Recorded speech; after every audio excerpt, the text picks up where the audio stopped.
But when we went out, there were girls' school, and it felt very good when you sat, for example, in between two girls. You felt very good because your school doesn't have girls, and we are still, I think, teenage time, so we did not have a lot of acquaintances with girls. So it was a good opportunity. Therefore, one of the reasons why we wanted to go for Challenge with Kids, even though we wanted to hear the word of God, but the kind of girls that were there, the motivated us to go and meet with them, say hi and shake hands and what have you. And I did not know about the ice. And you know, when you stop on the ice, you just slide. Wow. So I was coming. I think I was the last one, and they were waiting for me. So I was rushing. I fell down and I was hit this side of my buttocks. And I actually stopped for some time because I thought I had died because of the force. Something also I found very embarrassing is when you find a man and woman kissing one another, holding one another tight in the open as people pass by.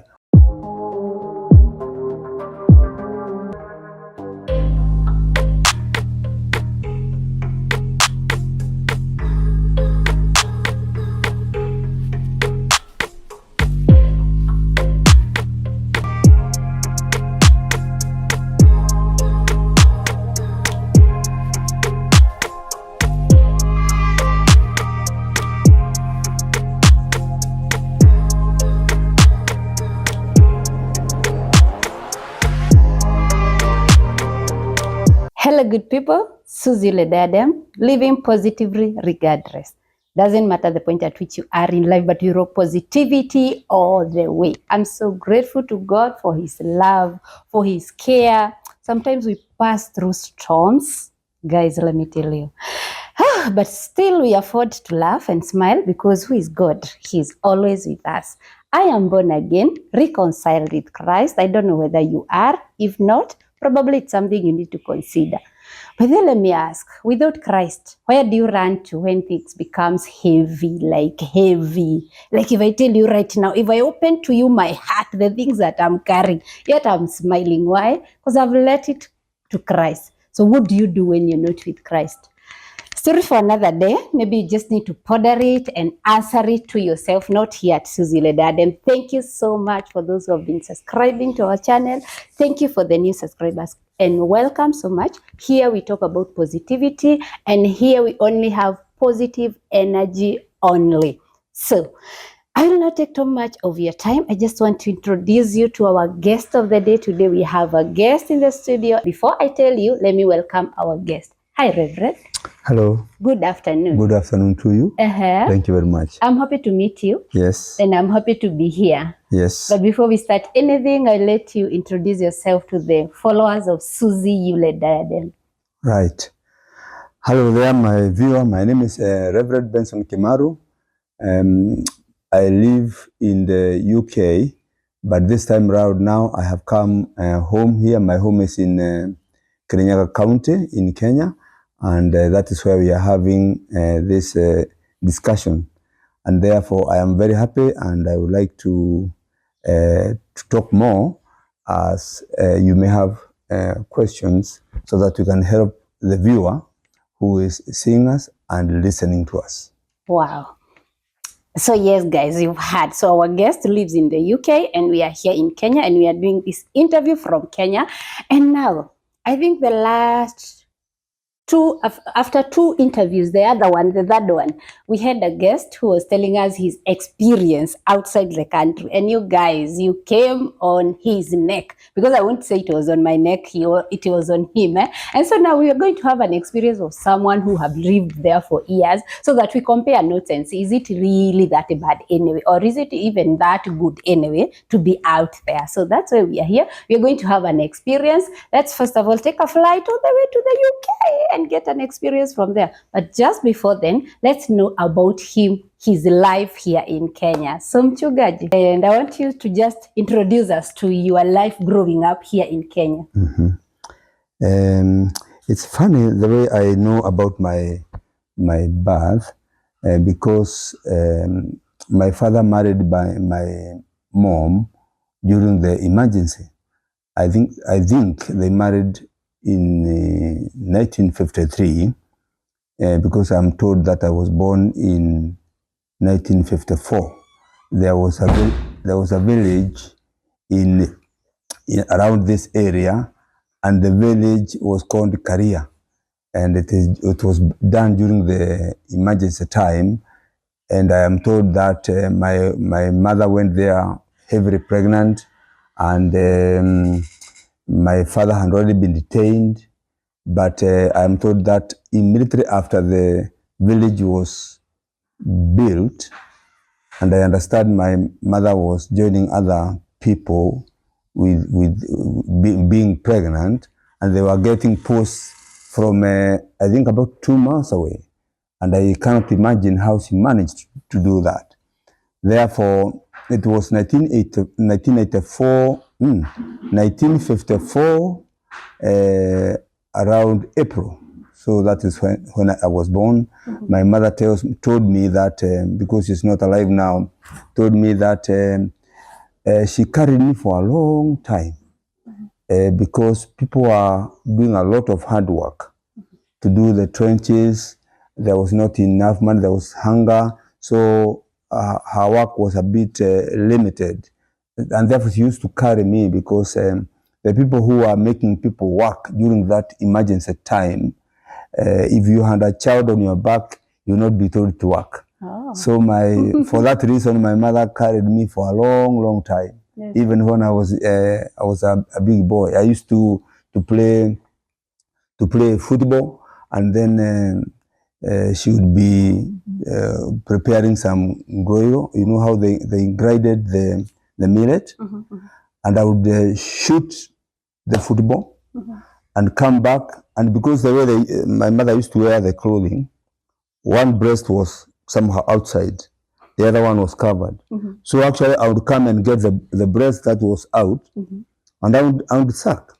And then when she's doing like this, mm-hmm. and this, mm-hmm. then I would get the breast, mm-hmm. and then go with her, and then I would, within a few times, I would be satisfied. Mm-hmm. So that's a bit of it. And then we came from the village. No, just before we came from the village, I was to start the school.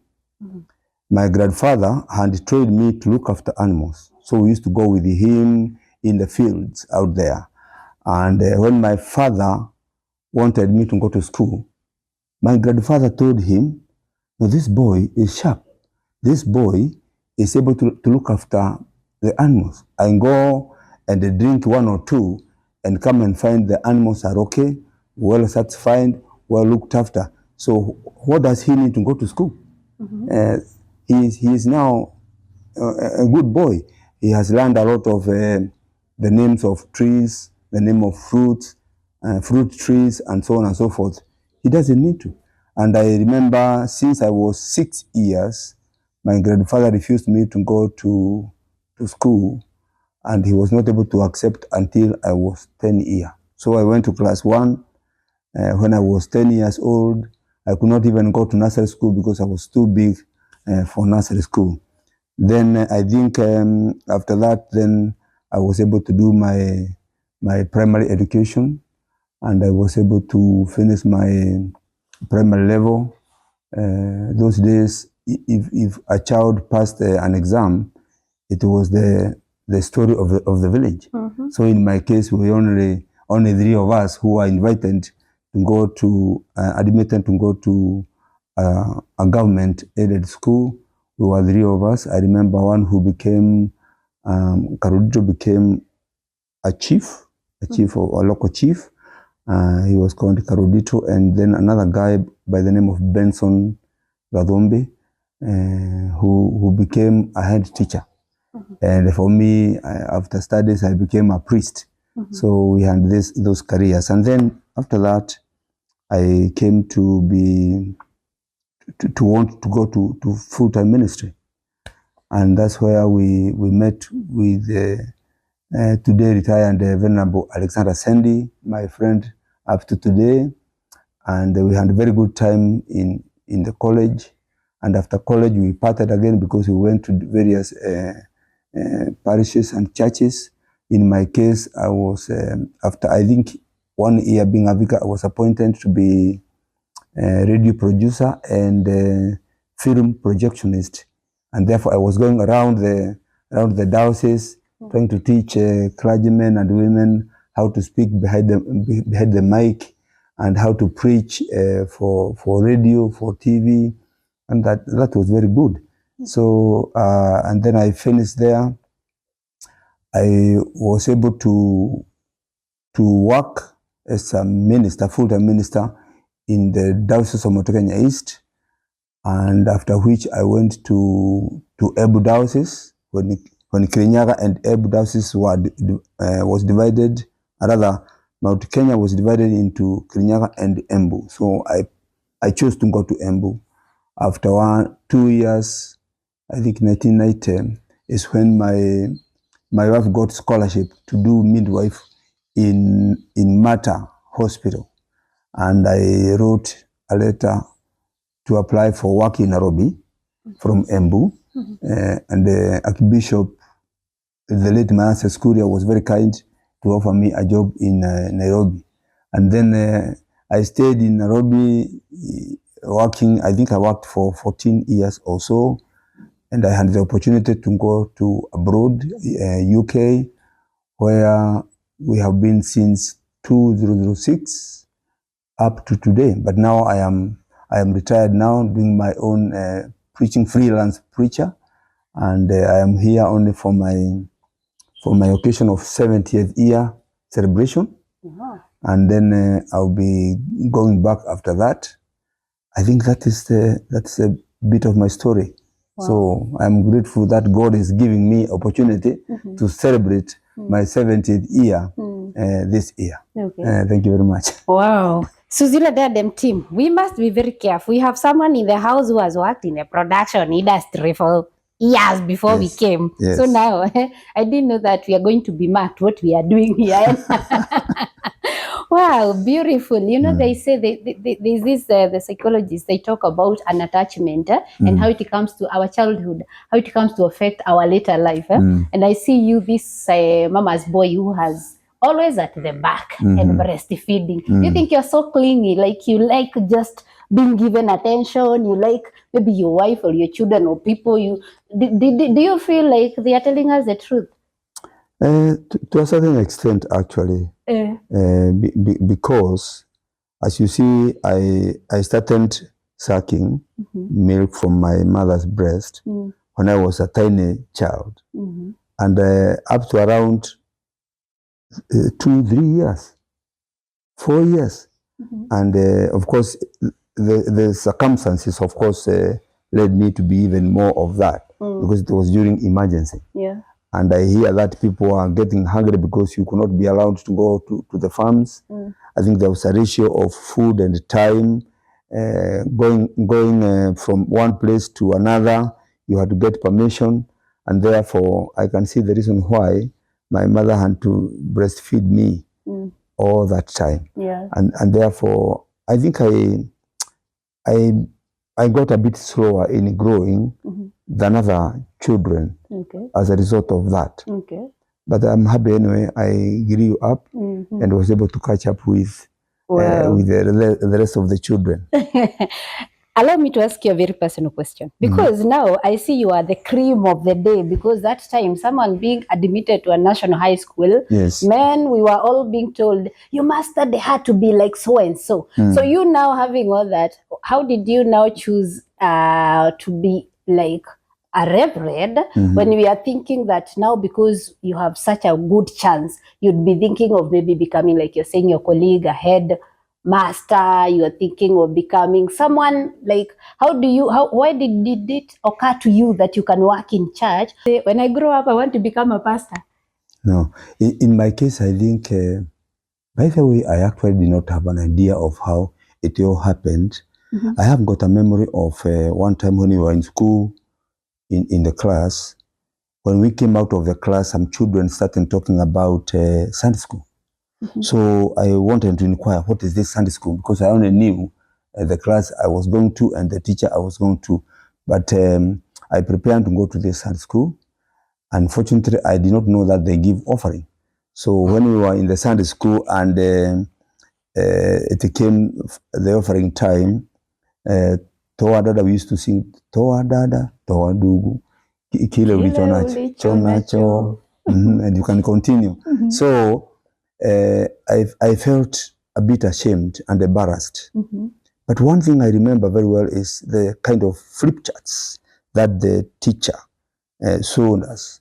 You know, you could see the picture and the good person, or not a person not of our color. And then they called him Jesus. So, and then there were angels, and then there was heaven. That memory made a very big mark in my life. And then I started the class for baptism, the class for confirmation, and I did all that. But those pictures that I saw that day when my first Sunday school kept on ringing bell in my mind. And then when I came to secondary school, I don't know how I got interested with the Christian Union, and they even asked me to be their secretary even before I got born again. But I was very much interested with what they were doing, and go for challenge weekends in other schools, and especially when you had the opportunity, because our school was boys' school. But when we went out, there were girls' school, and it felt very good when you sat, for example, in between two girls. You felt very good because your school doesn't have girls, and we are still, I think, teenage time, so we did not have a lot of acquaintances with girls. So it was a good opportunity. Therefore, one of the reasons why we wanted to go for challenge weekends, even though we wanted to hear the word of God, but the kind of girls that were there, they motivated us to go and mix with them, say hi and shake hands and want to have you. So one of the days when I was writing a letter to invite the speaker, I invited a lady by the name of Margaret Wanjiro. Since then, I've never seen her again.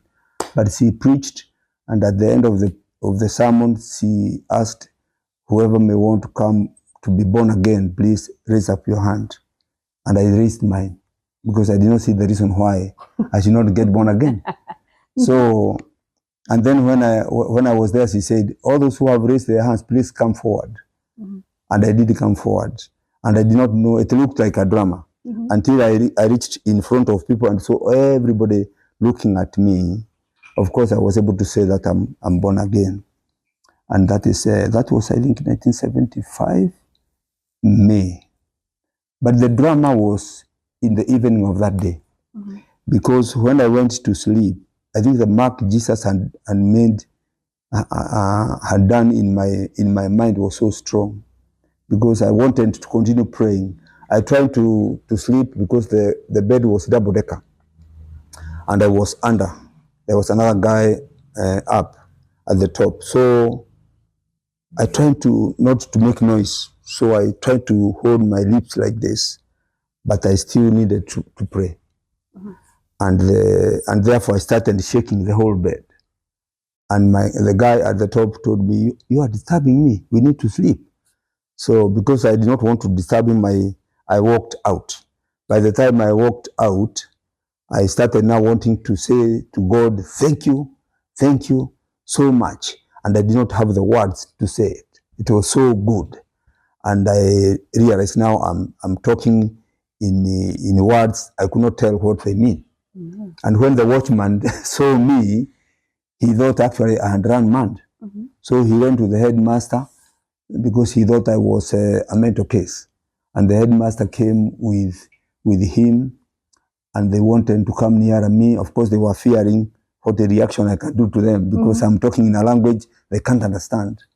But I was able to tell them, it's because of being born again today. And I am trying to tell God thank you, and I don't have enough words to tell him, and I'm just making some kind of noise I don't even understand. And that is where they relieved me. They told me to go and sleep. And then there was this Kenya Students Christian Fellowship in those days. And I used to see people who were leading us, majority of them were teachers. So they would do the teaching Monday to Friday, and Saturday and Sunday they were busy preaching. And that is the way I thought I would continue. Until one time, a lady in my local church, where I was also very busy with the youth activities, told me, I think you are a material for a minister. Why don't you contemplate going to study and train for full-time ministry? And that did not click very well, because I did not think that you need to go to be trained to preach. I remembered, of course, the disciples of Jesus did not need any training. They just went with Jesus and started preaching. I am here, of course, during those days, and I'm seeing myself sometimes preaching. I had already become the chairman of the Christian Union in my secondary school. So I did not see it. And then I finished my college, my secondary school with a good grade of Division 2, but I could not go to Form 5 because my father had already gotten many children, because there were 3 mothers in our family. So I got a job. I got a job with the paramilitary, where I worked for 2 years, and I was able to do my A-level when I was still in that work. But I changed my work to go to Molem Company, the Molem Construction Company, and they do roads. So this is where I think my time of being called came about. Because one day, when I was walking on this new tarmac stretch of road, and I was arguing with my God, because the salary there was better than the paramilitary police. So they were giving me, I think, 3 or 4 times. So I told God, I'm happy for this, the work that I'm doing. And I also know that there is a strong feeling that I need to go and do the full-time ministry. But now that I have gotten this money, what I'll do is to give my tithe to the church. And then maybe they can employ a priest who can help on that. So my work will be to get my salary, get my tithe, and give it to the church, and they can employ a preacher. As I was thinking, as I was contemplating that, I saw just above my eyes a wonderful picture. I think they call it a vision. And when I saw it, I saw myself trying to preach to a big crowd of people, and they are all wanting to listen to me. They all want to hear me preaching about Jesus Christ. And that was there for about 3 seconds. And then when it was gone, when the vision was gone, I tried to see, because I had gone looking like this until it went that way. And I felt some pain here, but by the time I realized, it had gone. 2-3 seconds. And I looked around to see whether there's anybody looking at me, because I felt embarrassed. And the work that I was doing is a checker on the roads. I still had my file with the names of all the workers along the road. And my work was to make sure that people are working. If I found somebody not working, and I crossed your name, you'd have half salary, half pay of that day. So I sat down and wanted to realize what happened, what did happen. And then I came to realize God wanted me to go for full-time ministry, and I don't need to argue anymore. So I just wrote a letter to my parish priest, and I was called for interview. And later on, I found myself at the bishop's panel, examining panel, being interviewed for full-time ministry. Oh. So I was able to win, and that's how I met people we studied with in Bible College, St. Andrews, it was called then St. Andrew's Institute for Development and Theology, for Theology and Development. So we finished there as well. Guys, you hear there is a call. You know, we normally wonder, why do these people tell that the Lord has called me? And we want to know, how did he call you? Yes. But now I get that call. Where you have a very clear experience of yourself and you now know clearly what you need to take. Now take us through to, now how did you leave Kenya to go and serve in the UK instead of serving here? Right. I think what happened is I had opportunities as a youth leader in the province. In those days it was Church of the Province of Kenya. So I was among the leaders. At one time I had a delegation to the UK for a conference. And after that, the youth from UK also came here. And then I attended an Alpha course also in the UK. And one or two other times when I also visited there. And I learned that they are advertising for nurses. And my wife was a nurse. So when I came back at one time, I told her, would you like to go and do nursing work in the UK? And she told me, why not? So we did the application. And I did the application myself for her. And she was actually invited. And one of the vicars who knew me in UK was her host. And as soon as she went, I also asked my bishop to give me permission to go and join her. So I was able to join her with my children.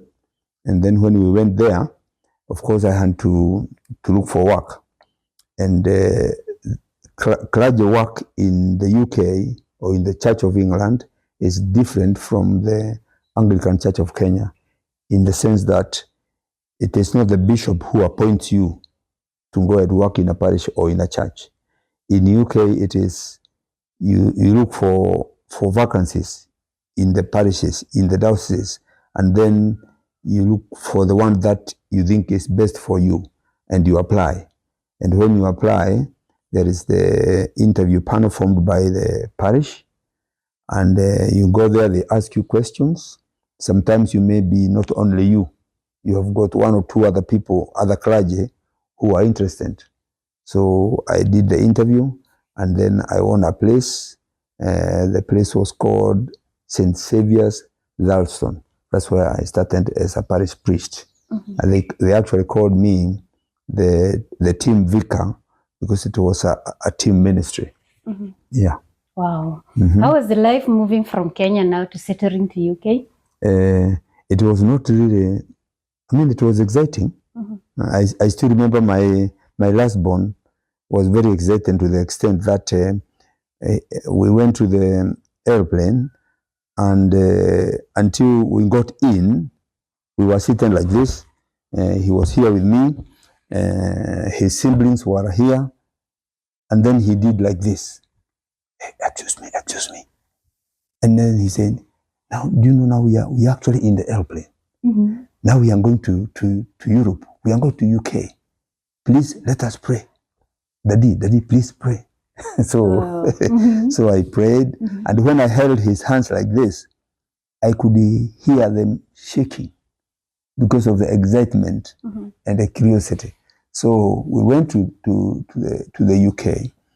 And as I said, there was this difference of the people there. In fact, we went at the time when it was snow. It was in March 2006. And you know, they play with the snow. So the children came out there, the English children, and they started throwing snowballs to themselves, to one another. And when they saw my children by the door, of whom my children were enjoying seeing the game of a snowball throwing, but they also started throwing the snowballs to my children, and my children thought they want to fight them. So they came and told me, Daddy, I think they want a fight now. So I came out. I also did not know what it meant. So I wanted to see whether they throw to me. And they actually started throwing to me also, because it is usually a game to throw a snowball to one another. And that was one of the experiences. Then one other experience I still remember, which was very almost fatal to me, is when we were doing the morning glory, which became very popular in the local place, because they never do it there, but I started doing it. When in the morning, one of the days, it was very icy, and from the vicarage, I had to go some steps down to the footpath, and I did not know about the ice. And you know, when you stop on the ice, you just slide. Wow. So I was coming. I think I was the last one, and they were waiting for me. So I was rushing.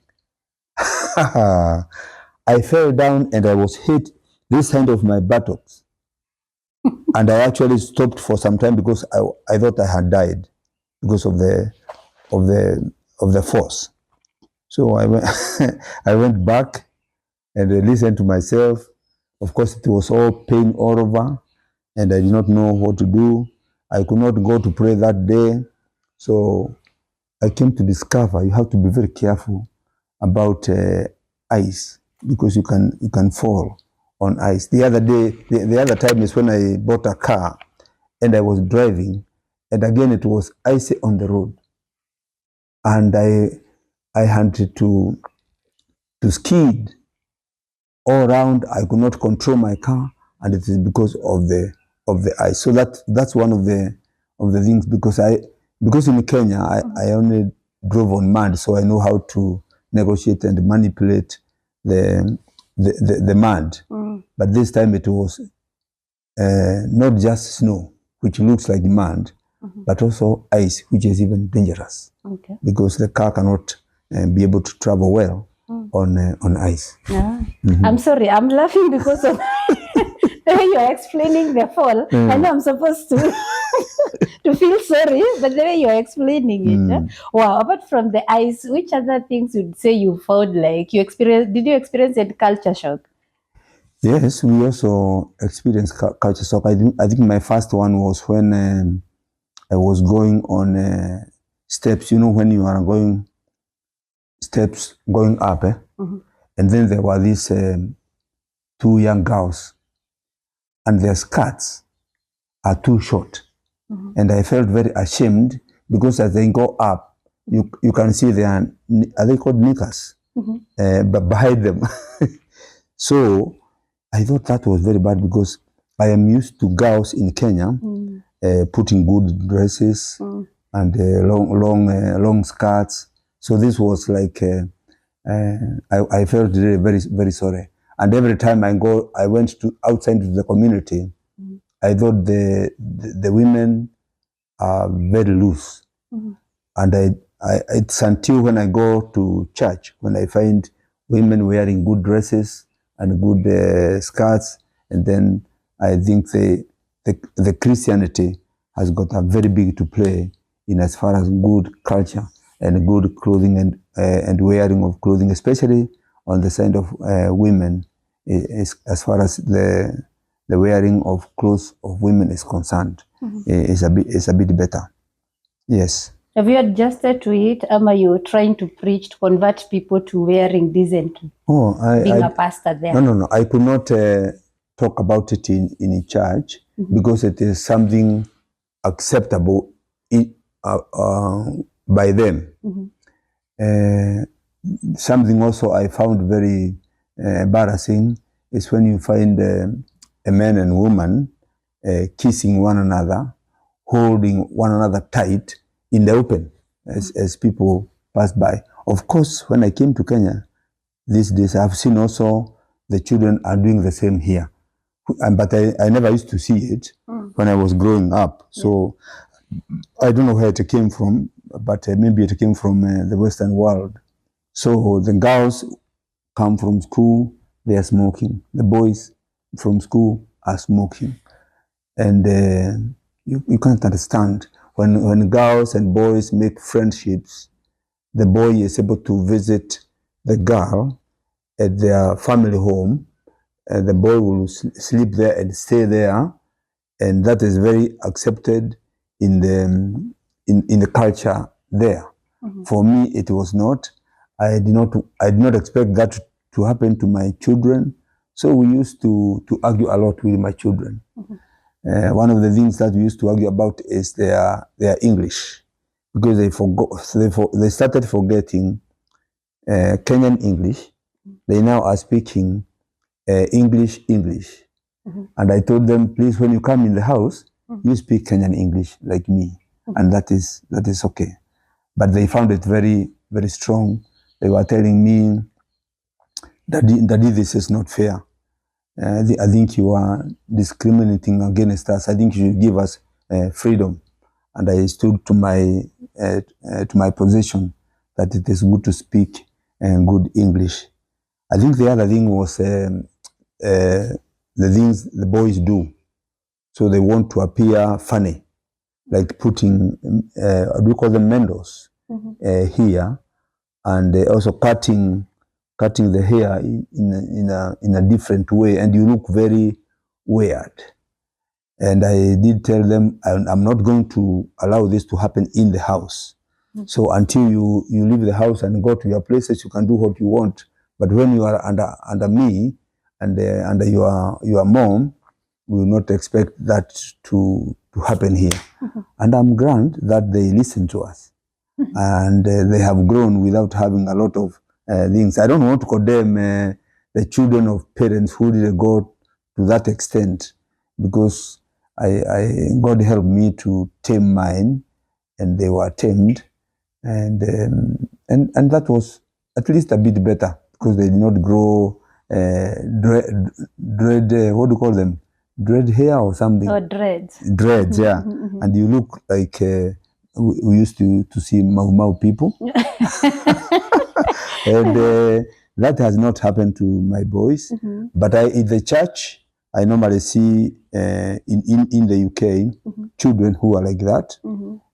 Some of them, they wear very weirdly, and you can't help. You just just speak to them about God, and maybe somehow, somewhere along the way, they may understand the meaning of Christianity, and the meaning of good culture, and the meaning of Christian culture.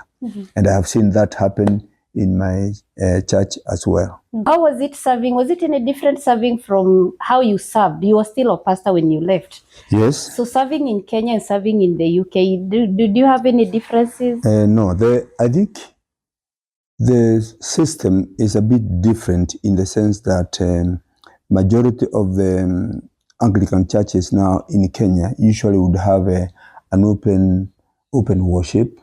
People can pray for themselves. I think the Anglican church have also allowed speaking in tongues in churches and so on and so forth. But in England, it is very few churches that would do that. Would be free to speak in tongues, would be free to have an open air, an open prayer. But one thing that I met with, which was not very good, is at one time as team vicar, I was asked to conduct a Mason carol. And Mason carol is a carol for the Freemasonry people. So I tried to let them know that I have come to know that Freemasonry is not a good organization. It is not a Christian organization. But in the UK, I think it has penetrated even in some churches, so much so that some of the church leaders are members of Freemasonry. So when they asked me to conduct one and I refused, I was taken to be very, very, very bad. It was taken to be very bad, and I could tell that my days in that church were numbered, because when you are in church, you have taken oath to obey, to have canonical obedience to your bishop and your church. So that is one big difference I saw. Anyway, I did not do Caro, mission Caro. I did not do that one during that December, and therefore that was that, because I did not want to do something that I knew my conscience doesn't allow as a Christian. Yeah. And that's what happened. Okay. Yeah. There are so many Kenyans or even from Africa, people who want to come to the UK, and especially those who are working maybe to study. And there is this program, Work Study, and one of our guests gave us an experience of how bad it was, feeling that it was discriminative. Like when they come there, the work study is not only for those who are for foreigners, it is even for the people inside there. But you realize that the kind of work them they are given and the kind of the work that like the Africans are being given, they were a bit different, and he felt there was a lot of discrimination. What would you say about that? I think it is true. For example, for me, I have seen a lot of discrimination in the UK. And I think it is by nature that even in here in Kenya, even in family-wise, for example, if this is my family, I have got my wife and children. If another child comes to join us, we will not feel free. We will not feel free to share our food, our wealth with that boy, irrespective of where he comes from. In fact, there is a very strong saying in Kikuyu that mwana wene ngwashira mwana wene ni Yeah, mwaki. So it is just like that, and therefore when we go there in the UK, I have known that some of the UK people think that we are spoiling their opportunities for getting jobs, because some of the jobs they could do are being done by the immigrants.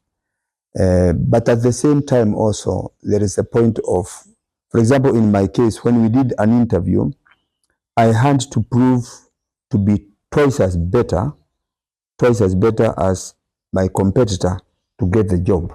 Oh. And they also say whenever you get the application, there is a clause that is put, we can give this job to a foreigner only if there is no local person qualified for that. Oh. And therefore it becomes very difficult for qualified people who goes to the UK to get a better job in that respect. But also there is opportunities to work like care worker, like security jobs, and other jobs in the supermarket and so on. But when it comes to some skilled job, although even those unskilled jobs, they are also discriminative. And therefore, for me, coming to UK or maybe Western world from Kenya, as much as it is an opportunity, and as much as the money you get is better than the money you can get when in Kenya, but at the same time, you must be prepared to receive a lot of prejudice, a lot of discrimination there. And you have to prove yourself a man or a woman to be able to live there. So it is not a place of milk and honey just to go there. You have to, maybe my suggestion would be, those who go there for education, it is the best thing, because after doing education, then you have got you have an upper hand to be able to attend an interview and go through, because they don't recognize, the government of the British government don't recognize qualifications from Africa, for example. Even in my case, I had to do another course to qualify to do interviews and to get a job. Yeah. Oh, wow. So you're not saying that it's like we shouldn't really be looking forward like that's the only place one can make it in life. We can still work things out here in Kenya. You're not advising us to have sleepless night trying to get an opportunity to fly out.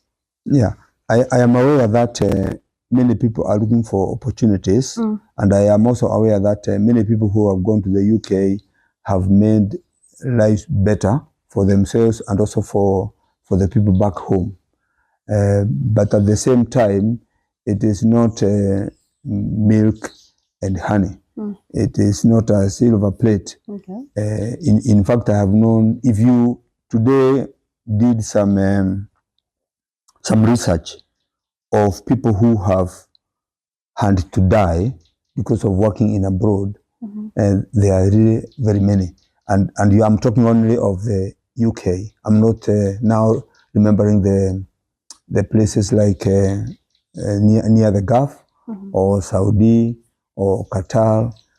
Of course, we have known so many people have gone there looking for a job, but they have come back in coffins, which is very, very bad. So it may be better to be one of those people who are trying their best in Kenya to try to get daily bread in Kenya than making it a must to go out, and then you either you get a disease that is not the best, or you get to a family who are very very negative, and they not only spoil your life, they even take your life in whatever way. But I must say there are remnants. There are people who have made life very good there. Even when you are working as a caregiver, or you are working as a security guard, you still make life better, because when you consider you are working in a first world place, and you are working in a place where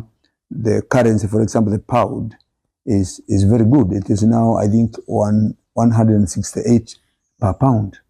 So you make a good money. But I do believe myself that it is not, life is not just money. Life includes many other things. So you cannot just depend on the money. Like there are some people who go to work there, and you are not legally qualifying to be there. You remain like a deer in the bush. So your life is very scared all the time. What can I say? People are making life like that. Others have gotten papers. My wife and I and our children have got papers to work there. We find it a bit difficult. We always feel like being in Kenya is much better, even if there is not a lot of money. But you have to look at the dignity of you as a human being, and the way you are taken by the people you are living with. So you feel it's good to be recognized, because sometimes you may not be recognized in the UK. People look you with bad eyes. People don't like you. They give you the second position, and therefore you live in a competitive life where the competition is not at equal level. But in Kenya, it's a bit better, because we recognize everybody. We want to try to make sure that opportunities go to the competition that you have. Even though I know also in Kenya we have our own problems of who is who in the office, and so on and so forth. Yeah. Wow. Wonderful, guys. What do you think? Are you still looking forward to going to the UK, to the US, to Qatar? Well, he's not saying it's bad, because he has been there how many years now? 18, I think. 18 years. Wow. So he's not saying it's bad because you have been there 18 years, but he's also saying you need also to evaluate why you need to live where you are to go to the US. And let me ask, now that you've mentioned about people being killed, and we've had it a lot, how safe is it? Why don't people, are you not able to like evaluate and realize the situation you are in? You may lose your life. Is it so hard for you to escape when things get messy? It depends with the person themselves. In our case, if things get worse, we could go and get the flight and come back. And there are situations, if it is a war, have broken, like in Russia. With Ukraine, it's difficult. Or in the case of Lebanon, Hamas and also Israel, those are different issues. But when it is in your country, those people who don't have papers have got a problem because you don't want to be known, you don't have papers. But for people who have got legally in the UK, we don't have problem. You only need to have your money and get your flight and get home. It's more difficult for people who have no legit papers being there. Yes, yes. Okay. What about Kenyans who are there? Because, okay, well, our guest was in the US, but the idea is, why would a Kenyan be like suffering? Okay, well, maybe they didn't even have the papers. Do you have like that unity of that care? Like, if the whites are treating a Kenyan this way, you are not coming to the rescue of your fellow Kenyan. I'm just using Kenya because you're Kenyan, but I'm talking generally an African to an African. How is the unity of people? When we get to UK, we have got, we form organizations there. Like we have got Kirinyaga group. Kirinyaga people in the UK meet often online. We do some prayers online. We meet face to face once in every year, eat together. If any one of us have got a problem like sickness, we want to be involved. And therefore there are many groups. I think every Kenyan county in UK, for example, they have a meeting. And then we have got other forums of WhatsApp. So we keep on communicating and so on and so forth. So we have been in a process of organizing African Workers Union, so that those Africans who are discriminated against at the place of their work, then we can help them to talk to the employer, to talk to the organization, and so on and so forth. Of course, the process is still there, but that is what we were thinking. We formed ourselves and did elections. We had a chairman. I was actually elected the general secretary of the thing, and we had a treasurer and a committee for that matter. So that is only one example. There are many other organizations. Even when the ambassador wants to meet Kenyans, for example, he announces and he goes to different cities, because every city there are Kenyans who are in every city, and they have organized themselves. And therefore, we take care of ourselves. We look after one another, and that has been good. Yes. Wow, wonderful. What a session that we have had. We have had the experience from both sides. When you landed back to Kenya, what did you feel different? I hear there's someone who said they landed back in Kenya and they are wondering, where is this? Because the environment, first of all, they are wondering, how are you living in this polluted environment? As we are very okay. How did you feel landing back to Kenya? Of course, I have landed many times now, actually over 20 times since I went back, because I always come to Kenya every year, sometimes more than once. When we are looking for the seat of bishop, I came, I think, 4 times. And I know the difference between coming from the airport in the UK with the warm clothing, very, very strong warm clothing, and you have to take them out as soon as you arrive in Nairobi, because it is warm. Sometimes it may be windy, sometimes it may be dusty outside the airport, and especially when you come home. But for me, I can tell you, every time I arrive in my home, sometimes I don't even bother going to town. I want to get to home to see the chicken, to see the cow, to see the vegetation in my farm.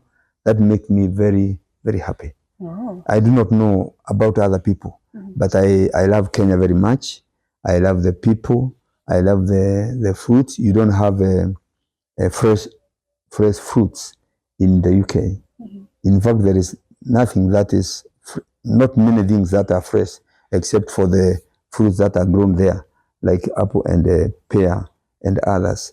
So in Kenya, you have pawpaw, you have mango, you have orange, and some of them are in the farm. You have bananas, and then roots are growing there, sweet potatoes. It makes life very comfortable. I have heard some people say, I will die and be buried in the UK. I have said no. I have to be buried in my own farm, and I have gotten an insurance so that my children and my wife know they will give me an airplane to come to Kenya. If whether I am alive or I am dead, I have to be buried in my farm in Kenya, particularly in Kirinyaga County, in Kangwashi, near Kangwashi Market. Okay. Yes. So do you want to retire here in Kenya and just spend some time here in Kenya? I think that is a very important question. It leads me to remember that after I retired from the Church of England, some people came asking me, although you have retired, your stories that you are telling us about God were good. So would you mind, please, we continue? And I could not say no. So they started coming to my house, and we started doing Bible study with them. And then that was 2018. And then 2020, COVID came. So we could not meet in the house. And when COVID went away again, we came back, but then we could not continue in the house. So we started doing our worship in one of the church halls in town. And that's what we are doing up to now. And it is interdenominational because we have got people from Philippines, we have got people from Papua New Guinea, we have got English people locally, we have got Africans. So it's a mixture of many people. So even after retiring, I am still busy with my wife. And now my wife is looking after that congregation, and we have been doing okay. We were able to meet our bills, and we have not reached a place where we can pay the pastor and house him and what have you. The only good thing is that I have got my own house, and I have got another way of formal income. So I am well off, and I am happy. But now, because of age, at 70 years now, I'm looking for a younger person who can take over, and then I can come and retire in Kenya and meet some of the good friends I know. I know, like for example, the former Archdeacon, Venerable Alexander Sendi. I need to be meeting him so that we can have a cup of tea, we can go for a walk and talk about the life before. Okay. Yes. Next time when we meet, I want to sit down with you and you tell me about him as a young man, them days. Reverend said he's a person I really love hearing stories about, because I have personal interest. So maybe next time I'll sit down and hear more about him, those young age times. Thank you so much for creating time to be with us and help. By the way, are you advertising a position for pastor there, or what did you just mention? Passing. Now, just before I I had to say you're looking for yes, I am doing that. But just before I go to that one, you did mention about this guy. Yes. Alexander Sendi. Yes, Venerable. And did you know one of the things that actually we did with him when we were in college is pray. So I can tell you, he is a man who prays. Okay. We used to have a place where we used to pray. Sometimes we would go when others are taking their meal, or when others are taking their chilling out there, we'd go and have some time to pray. And they would actually lie down in our tummies. Okay. And we seek the face of God.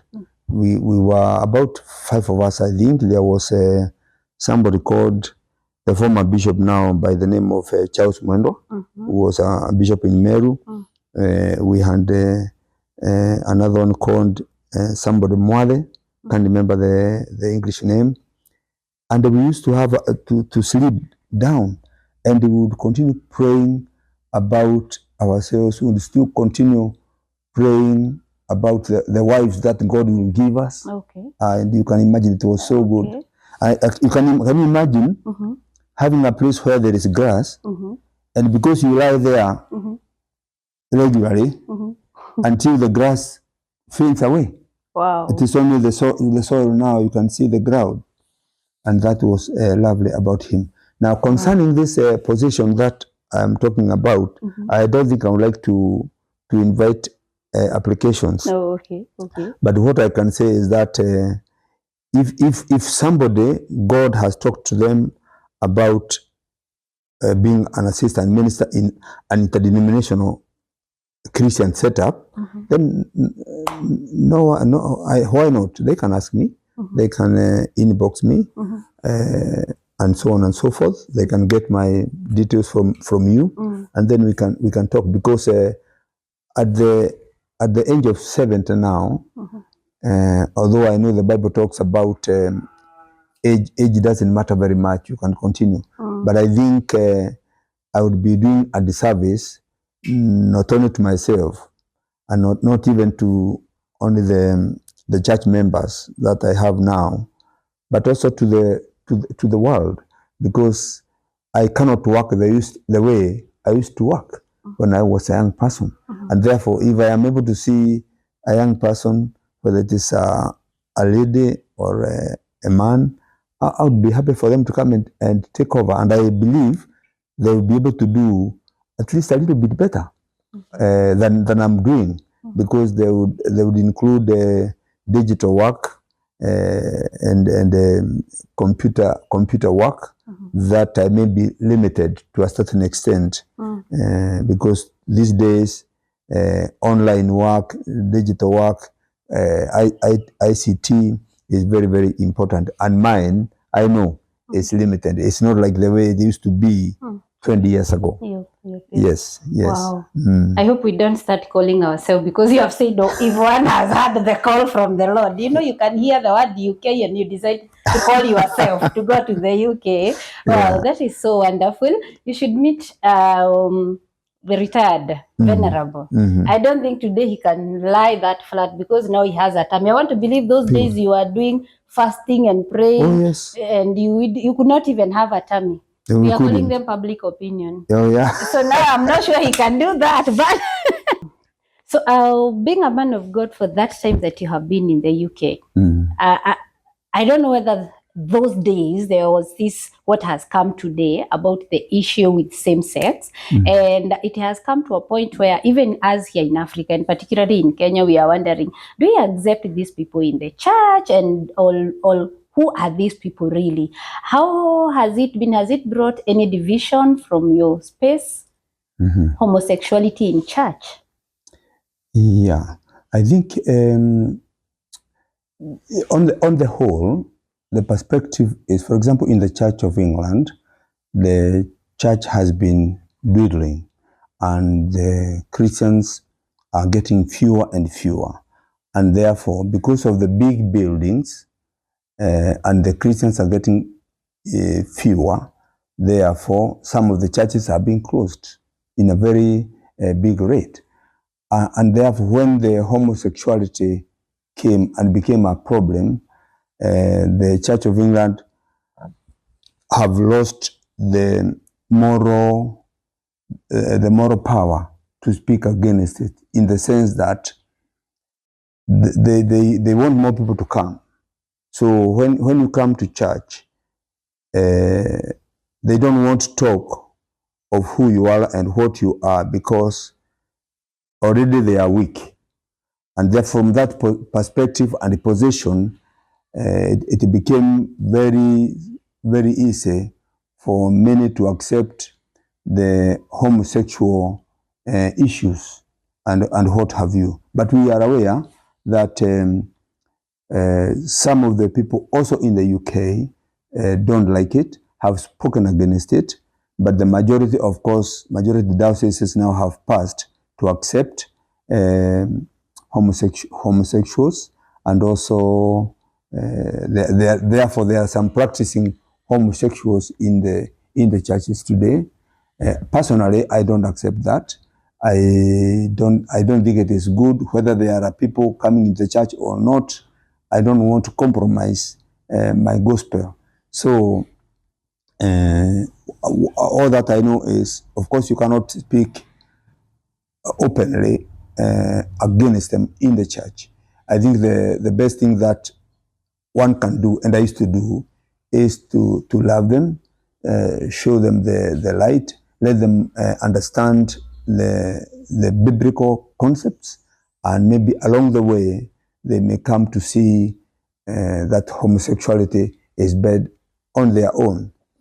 In the case of when after retirement, in my case, and that's one reason why we had to call our church interdenominational, because as much as I finished very well with the Church of England, and we prayed for them, and they prayed for us as I retired, and even after now starting the new church, I still have got some preachers who can come to preach in my church from the Church of England, and that is very, very helpful indeed.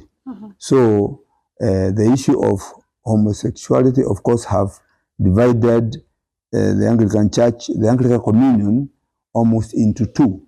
Of course, some of them, especially from the African context, saying it is bad for man and man to get married, or woman and woman to get married. That is not known. We should stick to the biblical concept of marriage, which is between man and a woman, full stop.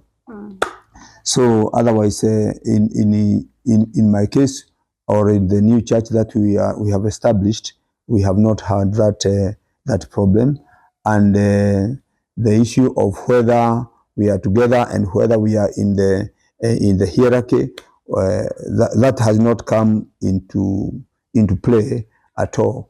All I am aware is that there are a number of churches now coming up, and they are sometimes meeting not necessarily in the church. They are meeting in the marketplace or in the coffee rooms.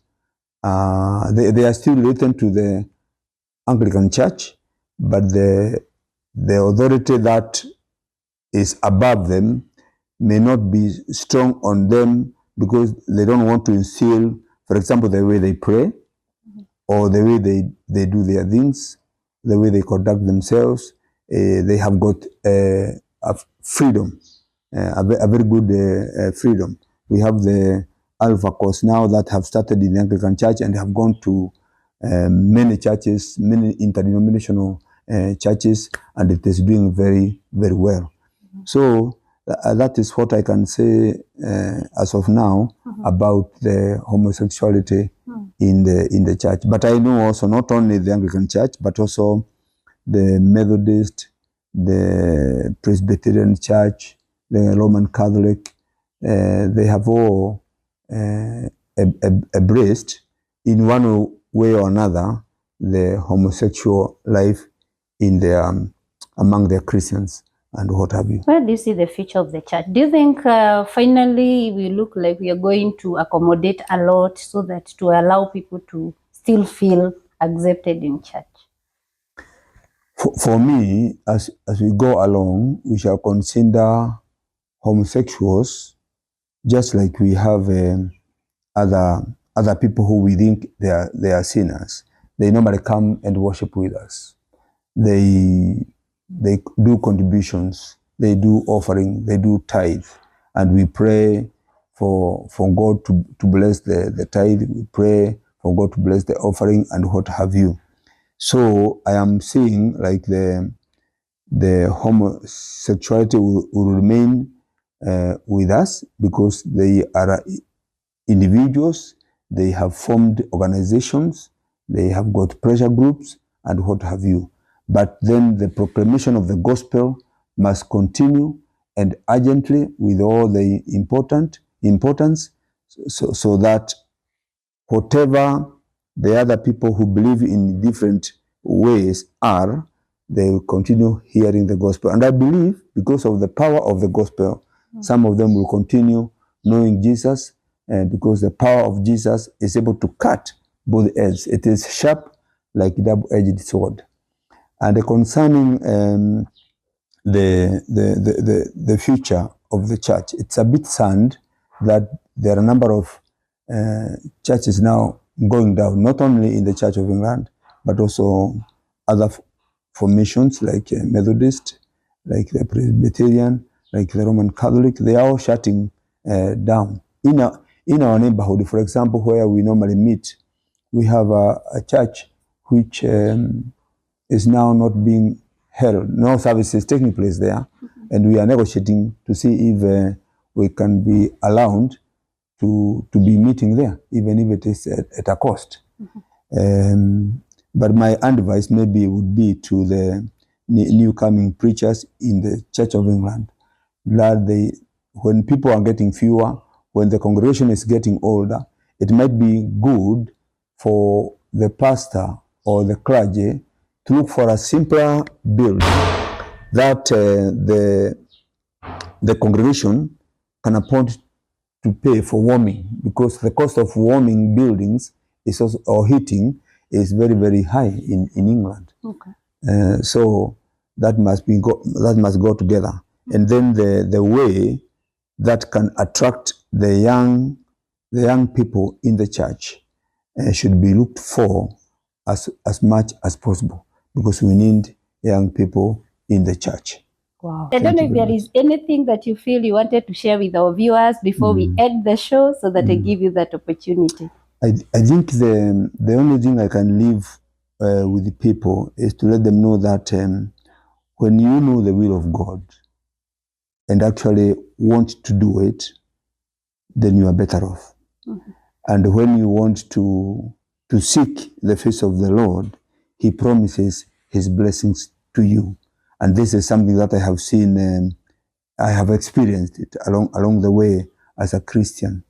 The Bible tells us in Psalms chapter 1 and verse 1 to 3 that blessed is that person who actually takes time to look at the law of God and does not walk in the ways of the wicked. And this person will be, according to the psalmist, will be like a tree that is planted near the waters, whose root go so deep.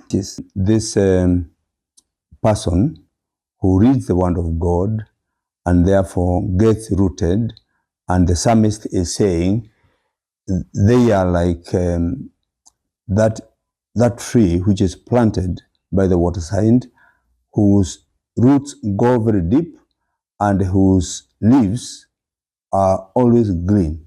Even when there is a drought, they remain green. And that's a very good description of a person of God who is close to God, who walks, who lets the God order their step in their life, order their steps in their life. So they become like that tree which never withers, whose leaves never wither, and they are always green, and He is always strong.